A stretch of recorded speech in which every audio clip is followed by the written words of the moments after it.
Boa noite, pessoal. E aí, tudo bem? Estão se cuidando direitinho? É importante, ó. Não pode esquecer. Aí, ó. Mas não é só isso não, viu? Além disso aqui, a gente também tem que passar álcool nas maçanetas das portas, nas chaves, nos celulares, tem que dar uma limpadinha também, porque o negócio tá grave. Hoje é dia 18 de abril, quarta-feira, 18 de abril, são 22 horas, 43 minutos. Hoje a gente vai falar um pouquinho sobre educação em Roma, como é que se expandiu, o que, que aconteceu, como que os romanos desenvolveram a educação também. Isso vai ser importante porque a gente vai também estabelecer alguns paralelos com a educação da Grécia e com a educação dos dias de hoje. Só voltando um pouquinho para a gente poder estudar o finalzinho da educação na antiguidade, até porque os romanos copiaram tudo dos gregos, né? Então a gente não vai desenvolver muito essa ideia. Enquanto os gregos tinham lá a paideia, que era a educação integral do ser humano, em Roma a gente vai ver algo mais ou menos parecido. No entanto, os romanos eles eram muito pragmáticos. Se você observar, ó, em Roma eles se apropriaram de algumas coisas do Império Etrusco, né, dos reis etruscos, algumas, quase tudo da cultura grega eles absorveram. Juntando essas duas coisas, a gente vai ver aí o florescimento da cultura romana. Mas que, a grosso modo, a gente pode entender que sim, é uma cópia dos gregos. E qual foi essa educação que os romanos desenvolveram? Uma educação voltada para o funcionário público, porque afinal de contas o Império Romano estava numa expansão enorme, estavam dominando todos os territórios da Europa e eles precisavam administrar esses territórios. Então daí era importante sim você ter funcionários que servissem a esse império. E ao mesmo tempo a elite se estabelecia como um poder consolidado.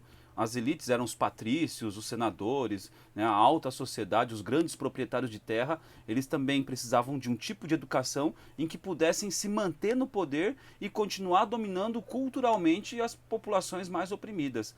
Então, é uma obviedade a questão do dualismo educacional, só retomando o que a gente falou na primeira aula, voltando um pouquinho agora, a gente tem uma escola para as elites e tem uma outra escola para as grande massa, para os operários, para aqueles cumpridores de tarefas, né? O Império Romano vai durar aproximadamente uns 4 séculos. Então a gente tem aí desde o primeiro imperador, o César Otávio Augustus, e vai até o último imperador em 476 depois de Cristo, então chega aí quase 500 anos na verdade, só de império. Eu não estou nem falando da época da monarquia lá quando era reinado e não estou falando da época da república.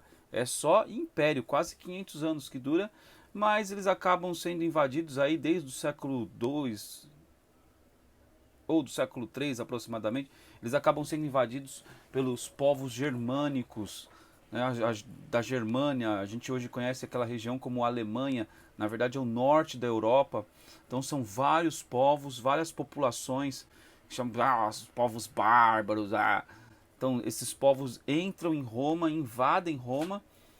Um pouco antes eles já estão entrando, fazendo comércio, né, estabelecendo ali algumas relações, mas no finalzinho do século III, já início do século IV, já está invadindo mesmo, e aí a gente vai ter uma nova fusão, que vai ser a fusão dos costumes romanos com os costumes germânicos.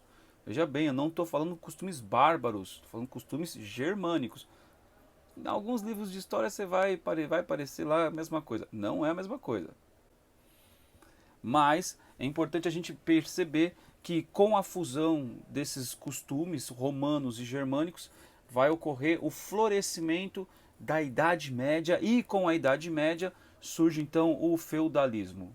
É claro que esse vídeo é apenas um resumo da aula, um resumo dos assuntos que a gente iria abordar presencialmente.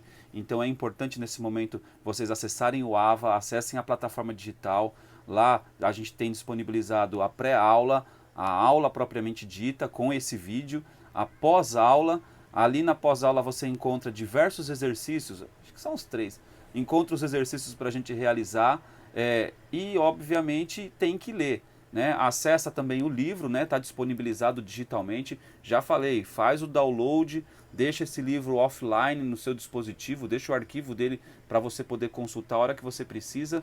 Assim você vai conseguir aí otimizar os seus estudos, né? Poder ler em qualquer lugar, se bem que não é nem para sair de casa.